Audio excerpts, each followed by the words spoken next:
Yeah, I don't want to go to jail for anything. I'm much too, like, weak. And you're pretty.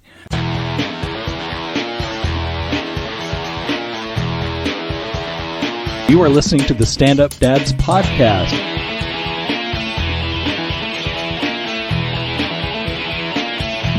This is hecka boring. Yeah, it is. Let's try again. Oh, you'll love this because we're moving in together. And he's like, I hate the holidays. I'm like, well, me and Oli put up our Christmas stuff. Oh, fuck. Like the day after Halloween. She's like, no. And I'm like, we have to go to a compromise. She's like, oh my God. She's like, this is ridiculous.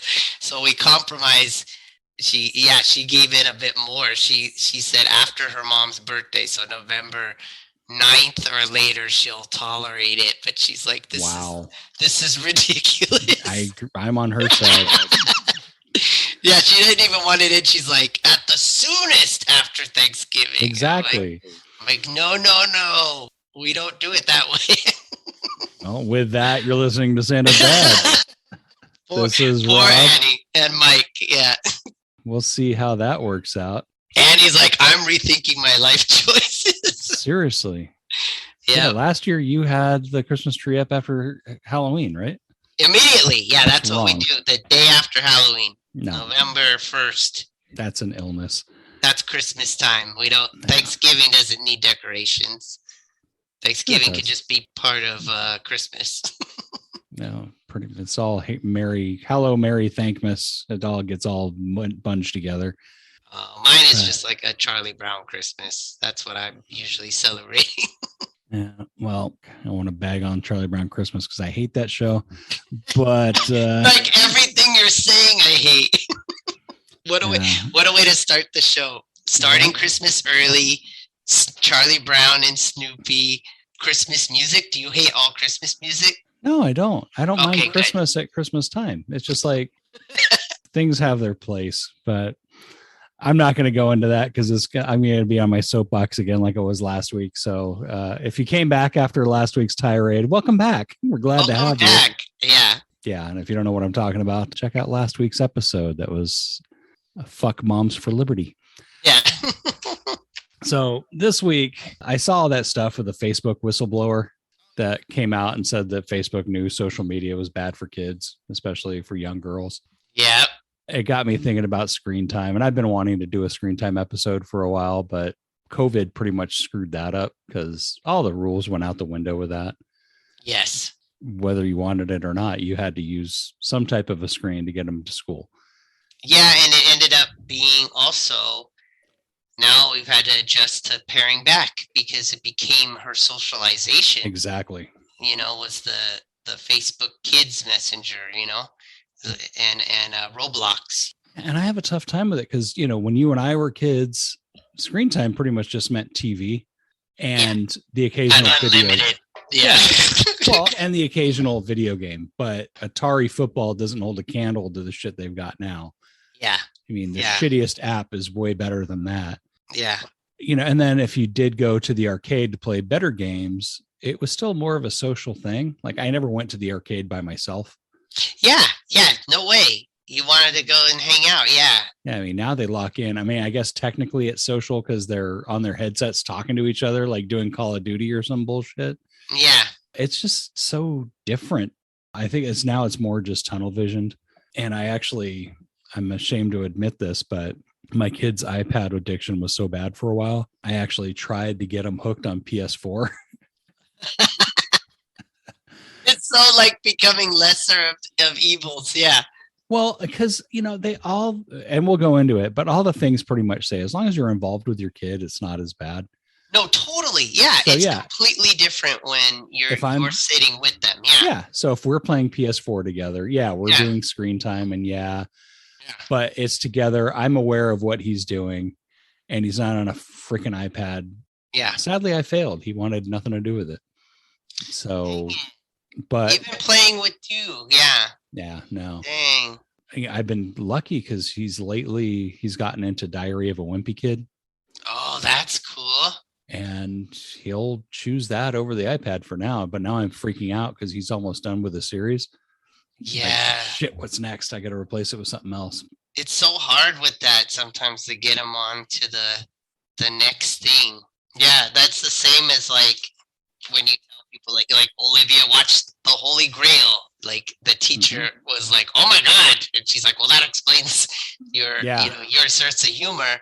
But it's like I didn't just leave her with that. Like we watched it together, and I fast forwarded like a bunch of parts where they're like in that castle with the women. It's like and she doesn't even care. She knows like, oh, I can't watch that part. Yeah, no, it's that part not that it's super bad, but it's more like what they talk about, you know? Sure.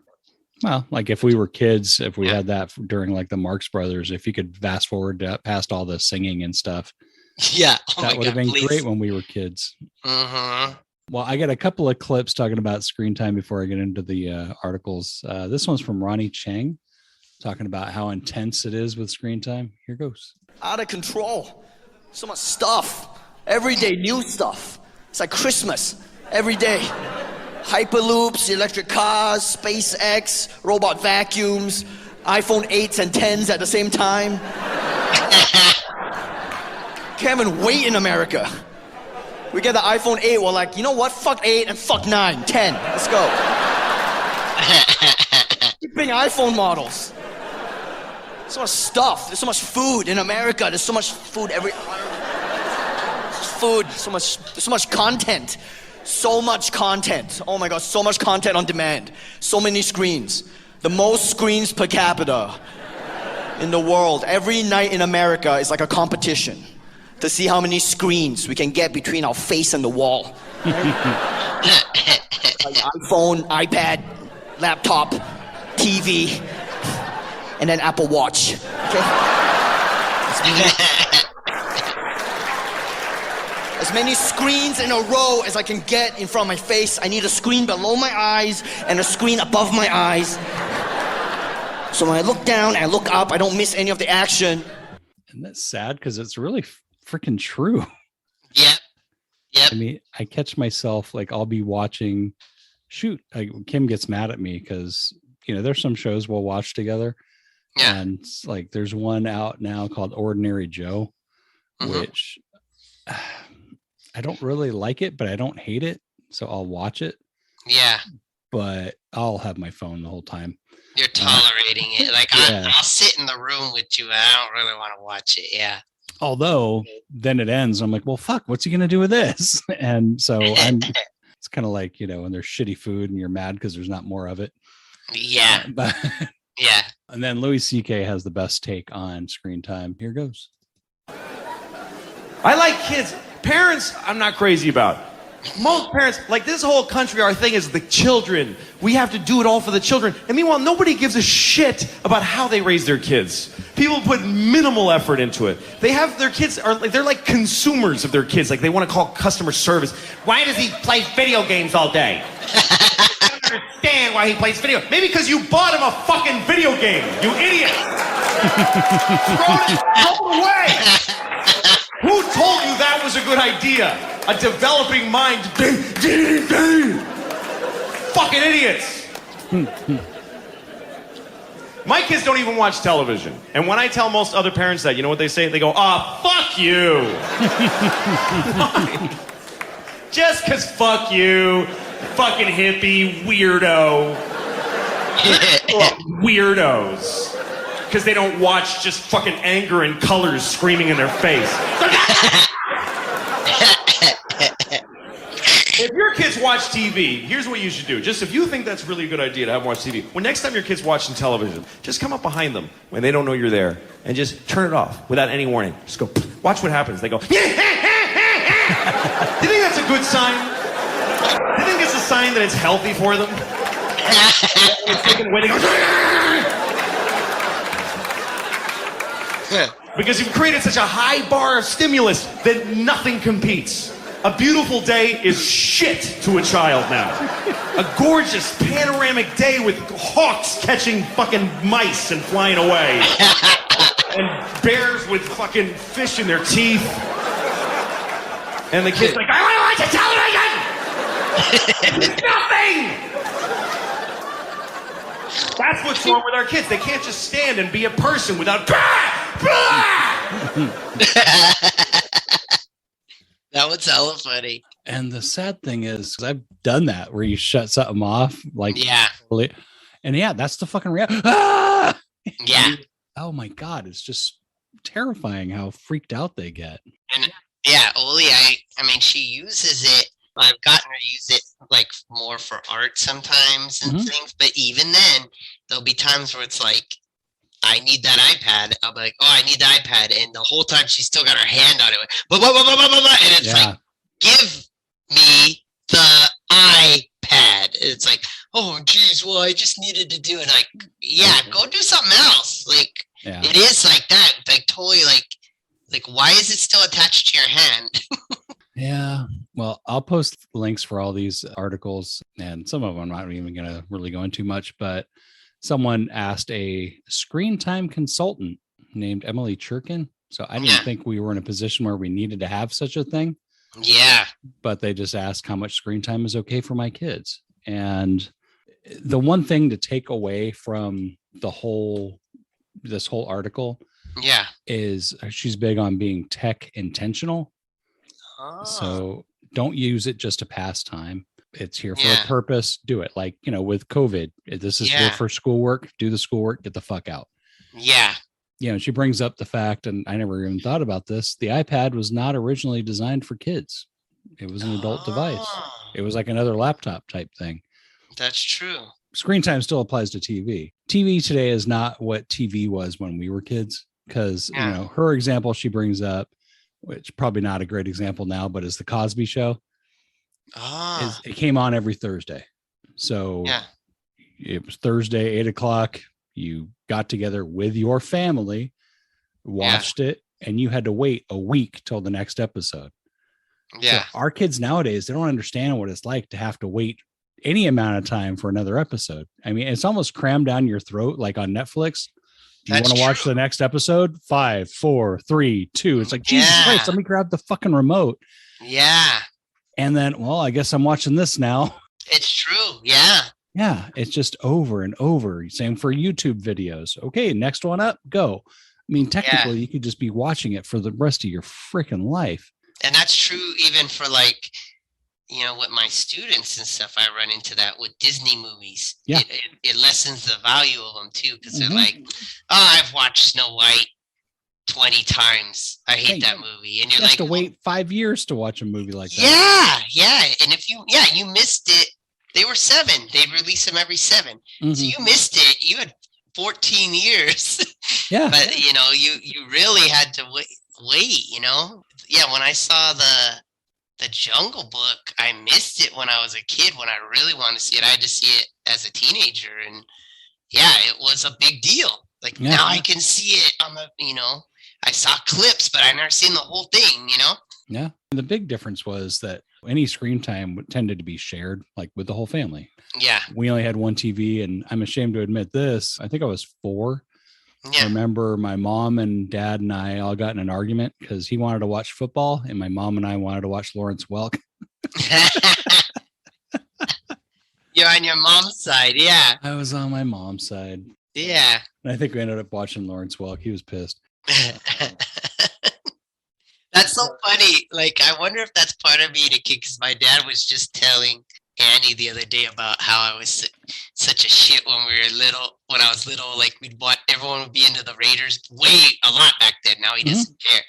Back then he was into it, and I'd come out and just announce like, I'm rooting for the Steelers, like, or I'm rooting for the Dolphins because I like their helmet. And he'd be like, oh, that's the word. Like the attention, like, get out of here. I can root for who I want to. Yeah. But it was just to be I'm going to be different, I always liked the Buccaneers helmet back in the day. Oh, I wish they still had it. Yeah, that kind of Errol Flynn. Yeah, the pretty pirate guy. Mm-hmm. Not intimidating at all with that creamsicle uniform, but yep. But better than those new ones look like they just got them off of stock logos or something. Yeah. Same with the Patriots. I like the little Minuteman guy or whatever. That was pretty bad. Well, okay, so they go on. They ask her, can't kids use phones and iPads as learning tools with educational apps and so forth? And pretty much she just comes back with, Yeah, but you have to ask yourself a few things. Has my daughter played outside? Has she done any art projects? Has she read any books? Has she played with her Legos? Is she doing these things that are good for her because she's a child and play is how children learn? Or am I just automatically defaulting to the iPad because it's easier for me as a parent? And I can honestly tell you, if I think back of all the times I really fucked up with my kid, 90% of the time easily, it's because I was not involved. Yeah. You know, if you can make some of those other things happen, it displaces some of that time, and it's easier for younger kids. So yeah, it's a lot easier to distract, you know, a 7-year-old than it is to distract a 16-year-old. Yeah. You know, because they're like, fuck you, this is lame. You know, you can get excited about little stuff.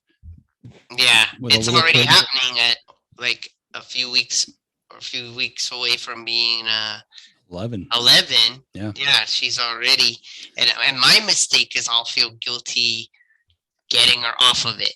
Because it's like I allowed her to get into it, and now she's all into the stuff. And don't feel guilty. You're doing her a favor. Yeah, because she's talking about, you know, it's an opportunity cost. So pretty much once they're 5, they're pretty much their whole lives. But, you know, you're in this brain building stage where they're building like executive function skills. You know, it's things like organizing, planning, prioritizing, time management, emotion regulation, and cognitive flexibility. And she argues iPad doesn't build that stuff.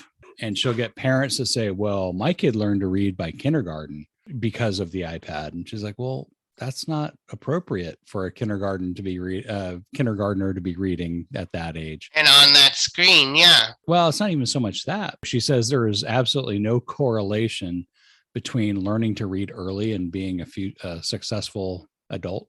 Yeah. It comes down to the parents. It's like, stop being so fucking competitive.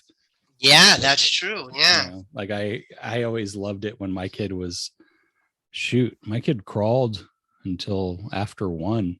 And we were like freaking out a little bit just because all these other parents, oh, my kid didn't even crawl. He went straight to walking. It's like, yeah, your kid's a fucking freak. Yeah. Knock it off. You're fucking your kids up. Yeah. Yeah.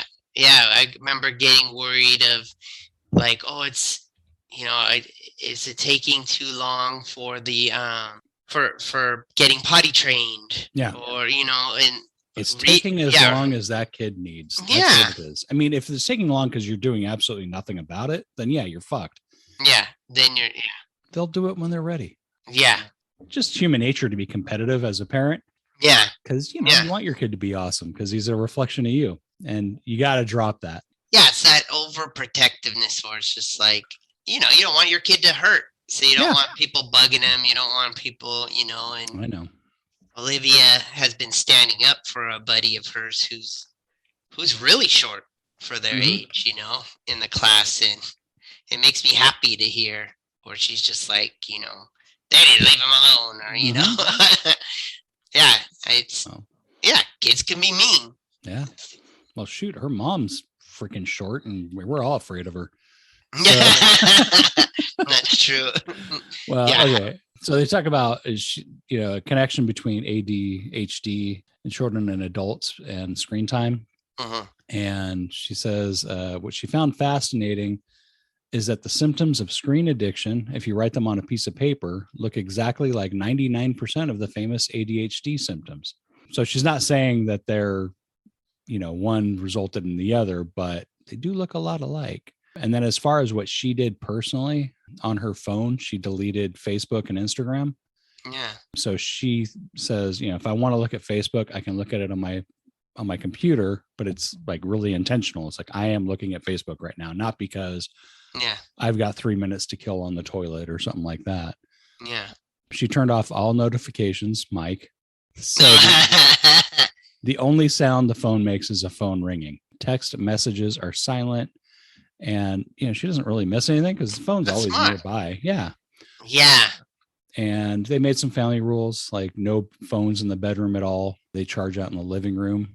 Smart. I like that. It's not a big deal because it's 10 feet from the bedroom. These are good ones. I like these. And you can still hear the ringer if there's an emergency. Okay. And then finally she wraps up and, you know, they ask her, what's the hardest part about being tech intentional? And the biggest challenge to parents is consistency. I mean, it is so easy to cave because because I know right now you've got 8 million things going on right now. Yeah. And they know our weakness. They see the weakness. Yeah. Well, and it's not even that. It's just you give it to them. I mean, I would, it's like it's like a pacifier. Would you be okay with your 11-year-old still walking around with a pacifier? No. And she does say that after a week, they stopped asking. Oh. I thought that was kind of a good one. The link will be in the show notes. I've been trying to give Oli more, and that's been a problem for me for a long time, giving her more chores and things to help. And Annie's helping a ton with that. Oh, yeah. She knows she can't get away. That's the good thing is you always pick like badass women that we're all afraid of. And Annie's. So it's good. So I think that's good to have badass. Annie's a badass. A strong woman role model. Which, she'll just remember that you were a little bitch, but she'll be like, I don't want a guy like that. There was a study that came out in 2016 that said heavy screen time rewires young brains for better and worse. The scientists are kind of torn on if it's helpful or not.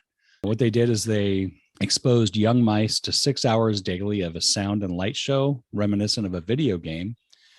And the mice showed dramatic changes everywhere in the brain. So many of those changes suggest that you have a brain that is wired up at a much more baseline excited level, which means you need more sensory stimulation to get the brain's attention. On the plus side, that means mice were able to stay calm in an environment that would stress out a typical mouse. Wow. Okay. But it also meant that they acted like they had ADD, showed signs of learning problems, and were prone to risky behavior. Whoa. Jan Mario Ramirez recommends minimizing the exposure to screens. A less sensitive brain might thrive in a world where overstimulation is a common problem, which that's where we're at right now. Because you imagine like someone from like the Middle Ages being brought in to now, it'd be like, holy fuck. Oh my God, it would kill him. Yeah. Yeah. So, and the problem is like decades ago, they realized that kids need stimulation to learn. Yeah. Whereas, I'm sure there was a time where you just left a kid in a room and was like, all right. Yep. That. I think we went way too far in the pendulum. The example they gave is like, if you think about nature, so say you're running on the savannah and maybe once in your lifetime, you meet a lion. I mean, that might be the end of your lifetime, but it just happens once. Yeah. In the video game type world that we have now, it's like the equivalent of meeting a lion every few seconds. And human brains have not evolved to handle that sort of stimulation. Yeah. There was another, it says new data points to benefits of moderate screen time. Pretty much this one just comes down to how parents set rules about digital screen time. And if they're actively engaged in exploring the digital world together, it's more important than the raw screen time. So it's not so much how much time they spend, it's just how it's spent. So again, if you're involved with your kids, it's probably going to be more okay. Yeah. Again, coronavirus changed all sorts of shit. There was an article, I'm not even going to go into it other than just to bring it up. Coronavirus ended the screen time debate. Screens won. Every one of us with kids relied on screens and had to. Yeah.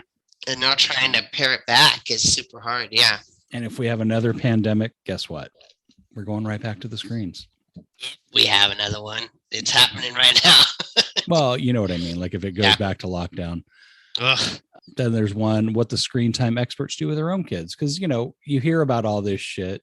It's funny. Like you hear about people in Silicon Valley like, oh no, I don't have a cell phone for my kid. No, it's like, well, fuck, you're pushing them on us. Totally. Yeah. Oh, I don't do that. Yeah. Yeah. So house rules. It's the same as people working. Yeah. I remember when I worked in gambling and I did slot machine animations and people would be like, oh, so you like to gamble? Oh no. Yeah.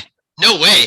Like I'd go when I had to go look at stuff, but I'd usually try to watch someone else play so I could look at, all right, let's see how they're doing their reward animations or whatnot. But I don't like losing my money. Yeah. It's like working at Marlboro, but you don't smoke. Yeah, totally. Yeah. I'm like, I know what that does to you. Yeah, no way, man. I'll get rich off of it, but I'm not touching that shit. Yeah, even worse. I know exactly how they're stealing the money now. It's worse than before. Like I know the percentage and why it's making me feel like I'm winning, but I'm not, But I'm going to sell it so I can make money off of you. Yeah. Well, yeah, to me it was like, but I need a job, and animating Mr. Monopoly is pretty fun compared to flipping burgers, I guess. Totally. Yeah. Well, this one's a research pediatrician. Her name's Dr. Jenny Radsky. She has 2 young boys. Pretty much her rule is no media on weekdays. So that sounds like nothing. On weekends, the kids are allowed cartoons, apps, and games like Minecraft. She tries to help her older son be aware of the way he reacts to video games or how to interpret information we find online. For example, she tries to explain how he's being manipulated by games that ask him to make purchases while playing, kind of like Roblox. Oh, yeah. Oh, my God. Roblox is so bad with it. It's only $1. Yeah. Mm-hmm. Those ones, that drives me crazy because Oli will try that. And I try to really get her to stop that, where it's like, what do you mean? Like, you're not earning this money. Yeah, exactly. What do you care? It's only $1, Yeah. Mm-hmm. It's like, I don't want to throw it away either. Yeah. Well, it gets them into that mindset of, in order to advance, I need to buy stuff instead of I need to practice or anything like that used to be in the old, video games. Yeah. It even encourages what I've seen with her. It's like trying to get her to save her like diamonds. It's like, I'm like, you've been playing like a year and a half. You're always complaining that the thing you want the most is a Halo, but she'll spend all her money every time it gets to about 100,000, 150,000 diamonds. I'm like, stop buying this stuff that you end up just selling anyway later. You should just be doing that until you finally get so much that someone will sell you a Halo, because that's all you care about. It's toy whatever someone wants to sell because they're so hard to get. But there's no point where she's like, she'll buy, I have to have these shoes, just like real life. And then a week later, she's like, I'm selling them. I'm bored of them. It's like, well, you're never going to get that thing unless you randomly get it, which it seems like you don't have the luck to get that. But it makes it where it's like, it encourages them because they're always having like, well, this is a limited sale. Yeah. Well, speaking of which, have you sold your little desk bicycle thing? Desk bicycle? I keep seeing you posting an ad for that under the desk. Oh, I gotta delete that. Is that still up there? I see it like every week. Dang, I gotta get rid of it. Yeah, I just gave that thing away. Got it. It's so sad. You try to get rid of stuff on Facebook, and most of the time that's the only replies I get are people I know going, why'd you even have that? Like, dude, I'm trying to sell it, like that was given to me from my mom and dad and I didn't use it. But it's funny that's I got an alert. Maybe I got one when I was going to sell this Batman, like Batmobile, like remote control. Yeah. And I got one response, and it was just from another friend that was like, of course you'd have this, It's like, man, quit making me look that I'm selling this thing. I'm actually trying to sell it. Yeah. Well, if you're, never mind. I was going to give you shit, but house rules for the sleep researcher. Lauren Hale is a sleep researcher at Stony Brook University in New York. Pretty much after a decade of research, she's learned that as kids and adults watch or use screens with light shining in their eyes and close to their face, bedtime gets delayed. It takes longer to fall asleep, sleep quality is reduced, and total sleep time is decreased. That totally makes sense. That I think I know, like I live that. Yeah. Mm-hmm. So her rule is no screens in the hour before bed, no screens in the bedroom, and no screens as part of the bedtime routine. Well, that's smart. Yeah. Well, now I wonder, like Kindle, because it doesn't have the blue light. Yeah. I like to read before bed. I'm just wondering if that counts in there, because I know the blue light's the big issue. And I don't know, because it also feels different because you're reading still. Yeah. It feels like it would be different than just mindless consumption. Yeah, and that way I can read in the dark without keeping Kim up. Yeah, and it's the only time. Yeah. I know how that is, where it's like that's your only time that you can do it. Yeah. You know, like if your whole day is busy with other stuff, that's sometimes your only time, you know. Yeah. Here's a guy I need to see. House rules for the anti-obesity doctor, Tom Warshawski. He is the founder of the Childhood Obesity Foundation in Canada.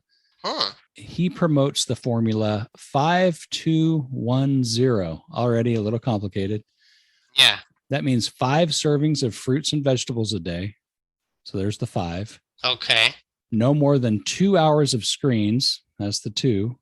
Okay. 1 hour of physical activity and no sugary beverages. Huh. Pretty much he limits TV to an hour on weekdays after all homework is done. Okay. And he bans all video games. The son didn't like it, but he got over it. So how old was his kid when he banned it? Like how long had it gone on? That sounds like it was banned from the start. Oh, okay. And yeah, the thing is, if you have a really young kid, do yourself a favor. Keep them away from the goddamn screens. And that's the problem. It's like we started out that way with Oli, and around, I think it was 2 years old, the first crack in the armor was driving from Elk Grove to Monterey. Yeah. Mm-hmm. And it was screaming for 3.5 hours there. Yeah. Mm-hmm. And screaming for 3.5 hours back. Yeah. That broke me. I was like, from now on, she's watching a movie, and my brother had an extra, like those old DVD player things. Mm-hmm. And that's what it was. And that's what broke. You know, she hadn't even watched TV to that point, but I was like, I'm going to drive us into the ocean and drown us all. I can't handle it. Like that consistent screaming. I can't believe that she did it. I know. I don't even want to think about how I screwed up with my kid. Let's see. House rules for the media and violence researcher, Douglas Gentile. He's a professor at Iowa State. He pretty much follows the AAP guidelines, which I'll get into next. 1 hour a day in elementary school, 2 hours as they got older. But his thing is he doesn't care about time as much as content. Oh, okay. So do you think he'd also be all right if it was, because I always wonder too, like we said at the beginning, I don't count when we're watching it together. Like especially, I don't know. There's certain things like I find when we watch shows together, we're like pausing it a ton to talk about stuff, you know, even when she was little and I watched Pinocchio. It just still counts towards your screen time. Okay. All right. I've got 2 things here. How to limit your kid's screen time. The American Academy of Pediatrics, that's the AAP we talked about. Their recommendations for acceptable amount of screen time are no screen time for children under 2. Okay, we did that. Thank God. All right. Yep. 1 hour per day for children 2 to 12. Yikes. Oh, that I haven't done good. Yeah, I'm already a bad parent. 2 hours per day for teens and adults. Wow. We're fucked. Well, so they must, for adults, they must not count our work. Like they're talking about, Okay. Although it would be ideal if you could cut that back, but. Oh, if only, yeah. And their 6 tips are: be accountable. You know, when you set the expectations, stick with it. Okay. Be realistic. So if your kid's watching things for 8 hours a day, don't expect it to go to 1 hour, you know, cut it in half. Don't cold turkey it. Yeah. Be engaged. So that's, again, it all comes down to interact and talk to your fucking kids. It's amazing how many people don't want to, because when I do get a chance to, if I'm in the right place and like, it's not like everything is, when I have a chance to actually interact with my kid, it's always awesome. Yeah. You know, and I always hate myself for going, why don't I do this more? Put handheld devices away. So if they're charging, put them away. And so it's just not going to be distracting. Yeah. Create phone-free zones in the home, pretty much like no bedroom, not at the dinner table. I like that. Yeah. And then this big one, and go outside. Put the phone down and take them outside. You know, fishing has been great with Owen. That's cool because you've made something you guys do And I have not done that. Like Olivia's mom and her boyfriend do a way better job of that. We're gonna try to do better. Well, you've never been an outdoor guy for as long as I've known you. That's what I mean. Yeah. And I feel like I would like her to hopefully be different than that. We never did it as a kid. We never. Yeah. My mom was busy working and trying to do stuff. So yeah. Doug drew. I hung out with him. We drew, watched shows. We go out like play in the street at least. And at nowadays, least that's it. That's good. Yeah, but that's the thing. We're living in an apartment for 5 years. That was hard because can't really play in the street. You don't know who's around. Like, yeah. Well, with the kid, like with Owen, he'll be on the iPad. It doesn't matter what he's watching. I say, hey, we're going to go fishing. He'll just turn it off right away and just get up and go. That's awesome. You got something real there. Yeah. And it's great because a thing of worms at Walmart costs less than $3. That's so cool. And yeah. You've got, what else can you do for an afternoon or a morning for $3? Yeah. And Nothing. He loves it. Yeah. And that's going to be like a lasting memory, Hopefully. Yeah. And when he does, and it's funny because I've noticed what he does watch now on his iPad, fishing videos. That's so awesome. Oh my God. I'm learning how to do it better. Although there is a category which I was not aware of hot chicks and bikinis fishing, which. Oh, and he's like, I like this fishing, Dad. Can I do this? Can we do this fishing? I caught it out of the corner of my eye. I'm like, what the? Oh, shit. Hey, let me see that. That's hella funny. It didn't go through the sensors, but. Yep. Some other tips on another article. Again, links will be all in here.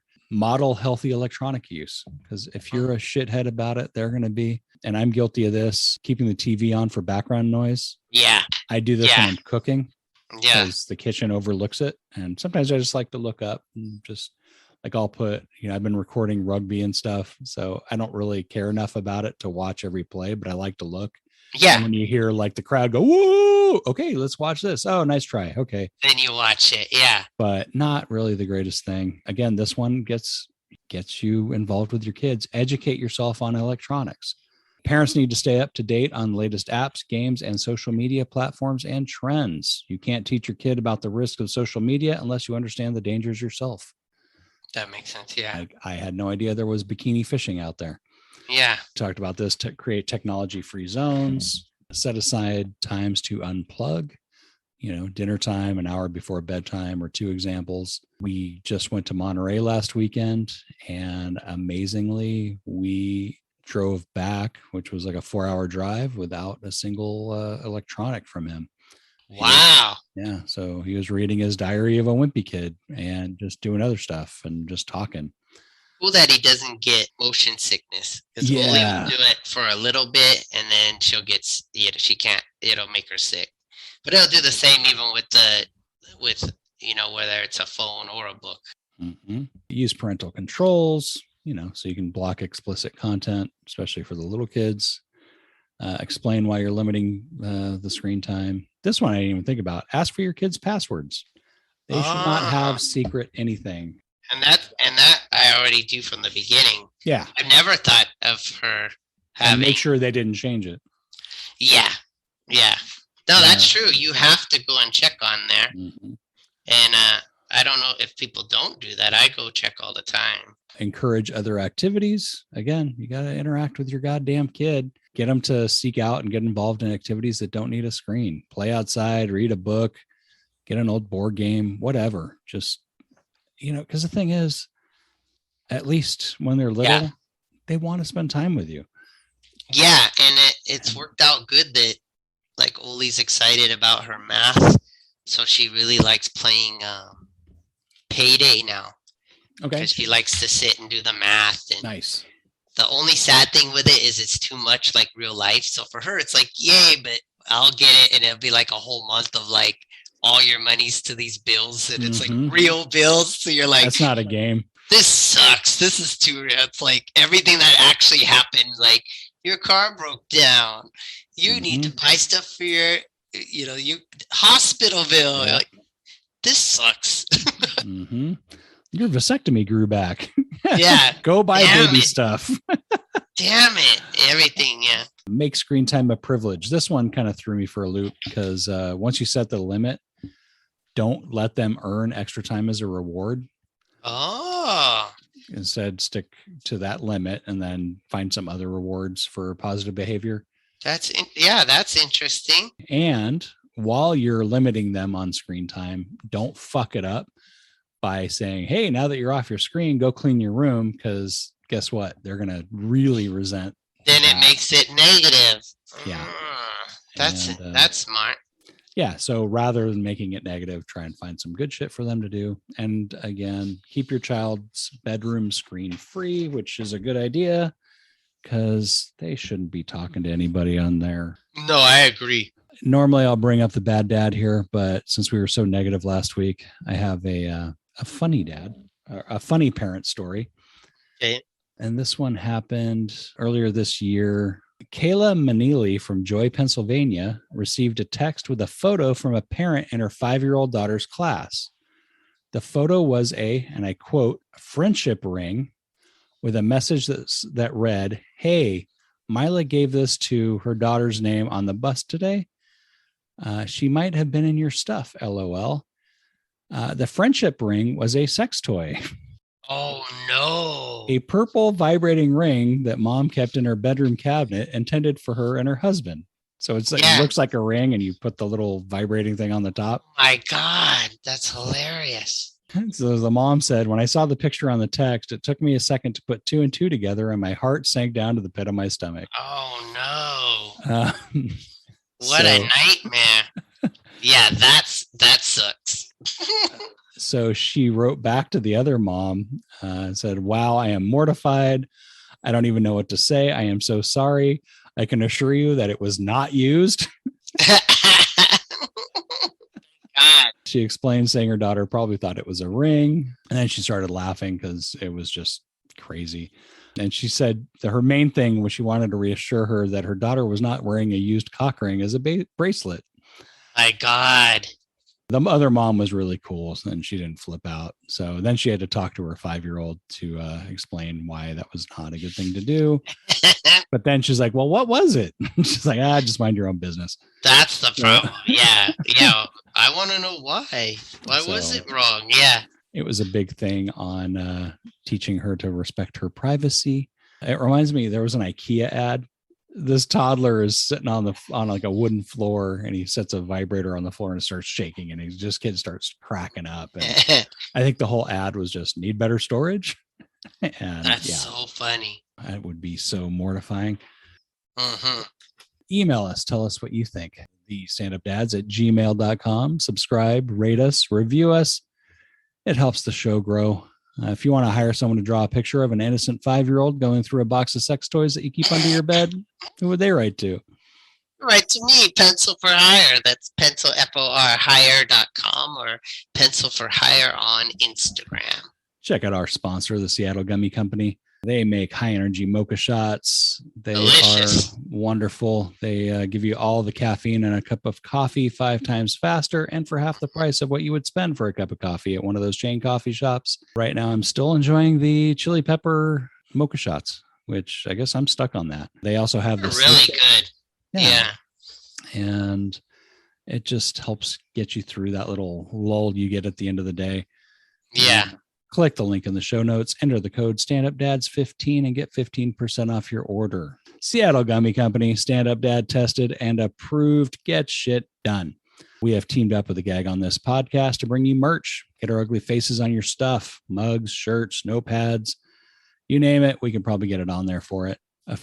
Click the link for TeePublic that is in the show notes, because if you click TeePublic and look for Gag on This, you are not going to be happy with what you see. Yeah, don't do that. Speaking of Gag on This podcast, check out my side project, the Gag on This podcast. That's run by Big Nick. We interview comics from all over the place and have a great time doing it. Last week we just had our sausage fest because Danny wasn't there. And how did that go? That was fun. That was just a fun show. Not to say it's not fun when Danny's there, but it was just, if you want to hear us at our misogynistic worst, we were like rating how hot certain political figures were. And we got into a bunch of other stuff. Just check that out. New episodes come out every Monday. Yeah. So get your kids off of screens and talk to your goddamn kids. We'll talk to you guys next week. See you next week. Bye. Thing I want to say is thank you all for coming. Bye bye.